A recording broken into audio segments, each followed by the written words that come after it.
Welcome back, everybody. We're going to be talking about summer for the next two segments. I'm very excited about this. There's a snowstorm coming this Saturday where I'm living. We're going to get 5 to 8 inches. But summer is going to come eventually, so I'm excited about this. Joining me to talk about summer jobs is my colleague, Alex Gonzalez. He's a former financial aid officer at the University of Portland. Hi, Alex. Hi. Well, so we're talking summer and specifically summer jobs. And so my first question for you is, um, there are certainly lots of opportunities for students to get jobs out there. I think we often think about very traditional jobs, like working at a supermarket or Mhm. maybe working at McDonald's, but there are probably more opportunities out there than just that. So what's your advice on where students should start looking for job opportunities? Well, yeah, that's a great question, and I am ready for summer as well. It is cold here, but yeah, there's so many different opportunities in so many different places. You know, back in the day, I thought like, oh, I'm going to go and look in the newspaper. I'm going to walk around Yes. aimlessly and look, and see um, if people are hiring there. Those are all strategies that you could continue to do. Help wanted signs are prevalent in especially kind of areas where tourists or restaurants or those kind of things, or small shops. But I found that when I've talked to students about where they're getting their student jobs, sometimes it's social media. Business will post pictures of saying, "Hey, we're hiring," and a link to their website via their social media standpoint. There are some job searches as well.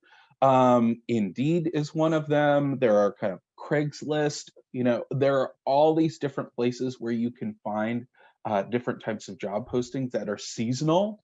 Um, it and their website as well. What I've found that just reading applications this year Hmm. is a lot of students are taking advantage of the gig economy. Uber Interesting. Uber Eats, Instacart, like places where maybe they're not driving, um, like an Uber where they're bringing in customers, but they're going and doing tasks. They're using TaskRabbit. They might help with like IKEA furniture or moving or other things that are on their own time as well. So they might be taking some summer courses, they might have some flexibility, you might have some summer vacations, but this is something that you can do when you have time available and still make some money. So I legitimately, until you just said that, I had never even thought about that as an option for high school students. And yet, I mean, I don't have a high school student anymore, but I do have a college freshman.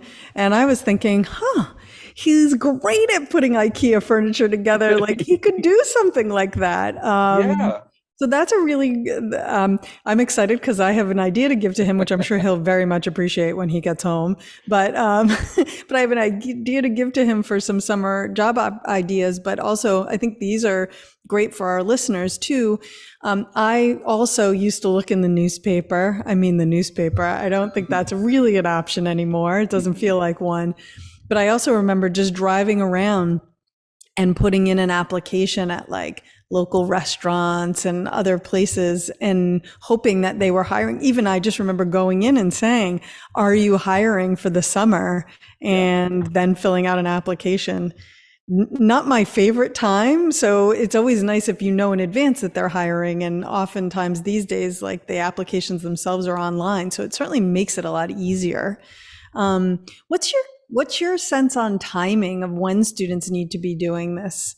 Yeah, that's a great question. I think right about now, you're seeing a lot of, well, some city jobs that are being posted for the season, county, like federal jobs that are seasonal. So if you're looking at, being a park ranger or working with an after school program, right now is when they're trying to get their pool of applicants to review so that once school ends and those camps begin, they start. So being kind of in that front of the line, talking a little bit about that, that's when, um, or right after spring break is another great time. because that's when businesses are shifting their mode to that uh, uh, summer busy season. Right. So yeah, Yeah, I mean, I think that makes a lot of sense. I sometimes, camps, one thing that comes to my mind is camps, and they often have already hired their staff for the year. So if you're thinking, "Oh, I'd love to do a summer camp," you might find that they've already done the hiring. However, it's not uncommon for them to have summer melt, right? So they yeah. think they've hired everybody, then all of a sudden someone says, "Oh yeah, my dad got me a job at the bank, and so now I'm going to do that. It pays me more, and it's related to my career." And now they don't have that counselor for that age, the 5-year-olds. And here you are. Hey, are you still hiring? Or they have your resume on file. You filed it a little late. So even Mhm. if you're feeling like, oh, those jobs have all been filled, I don't think it would hurt to put in an application, because you never know who they're going to lose between now and the start of summer. Oh, definitely, Yeah. definitely. And you also brought up another point. Ask family, friends. They're out in the world, they're working. There might be opportunities where you get to work for a family business, or a friend of a friend is hiring as well. Those are all great networking opportunities for future jobs. Right. I know that my son had a job at a supermarket, and he knew someone who was working there who connected him to his boss. And then when he was working there, he brought in 3 other students who were friends of his over time. And, Mhm.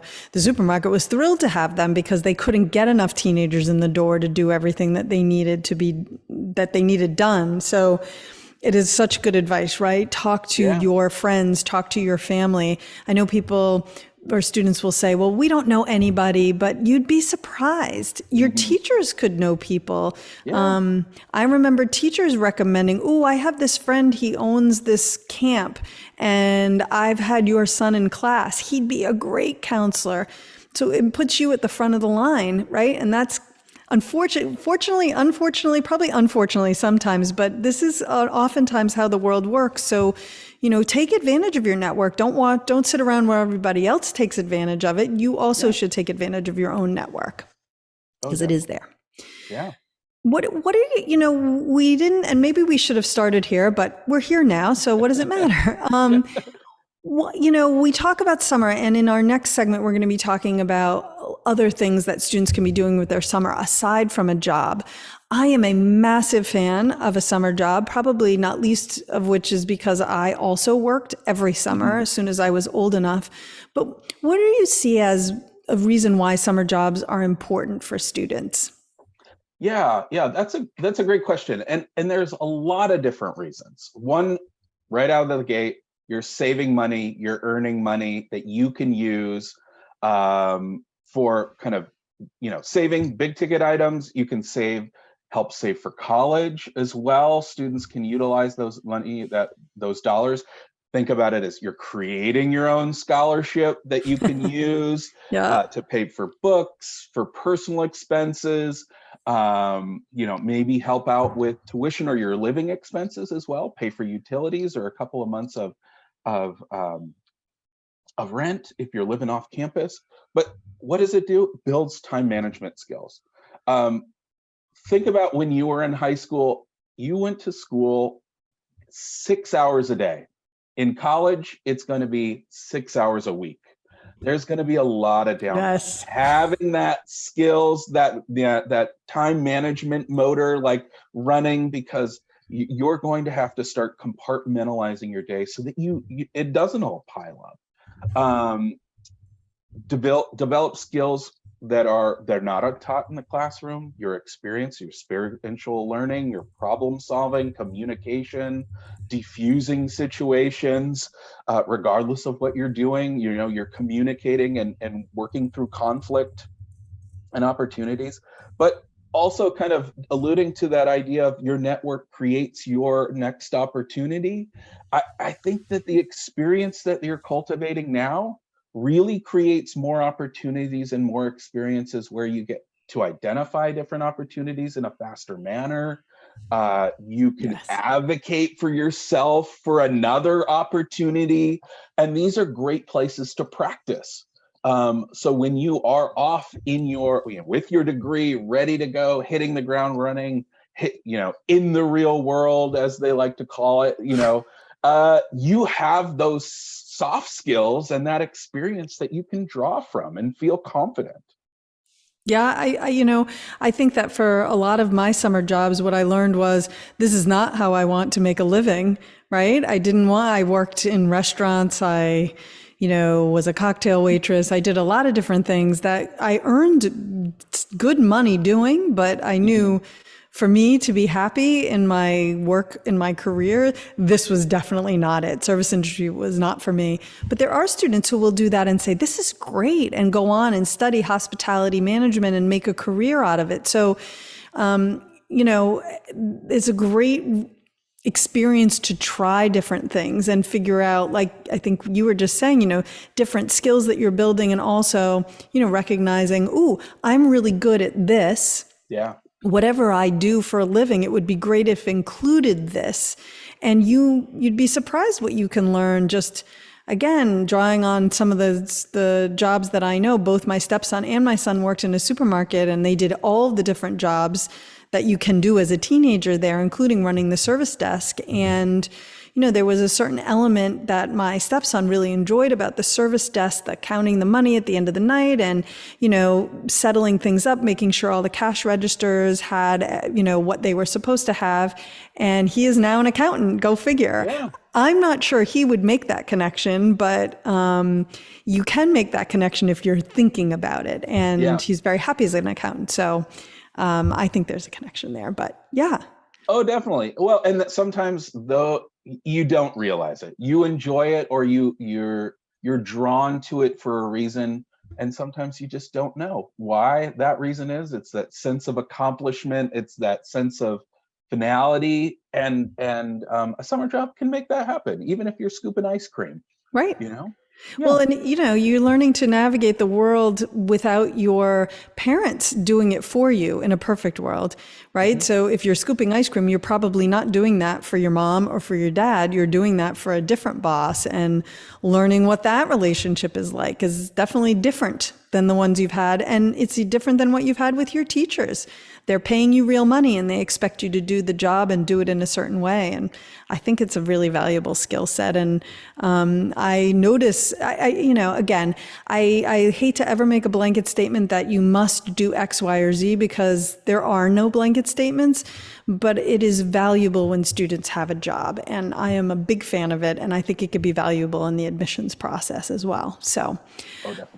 I do want to touch on, at the start, we mentioned that you're a former financial aid officer, and there is a financial component to this. You're going to earn money, right? Yeah. But, there are a lot of sort of myths out there and things that float around. So does a summer job affect a student's financial aid? Is that true? Or, what can you share with us about that? So so there's definitely never any absolutes in financial aid, but Hmm. I would lean towards that in most cases it's not going to affect your financial aid. So merit scholarships, those are tied to your experiences, your academics. Those have nothing to do with your family, typically have nothing to do with your family's ability to pay, or your financial aid need analysis. So in certain cases, a job, I'm sitting on some scholarship review committees. Hmm.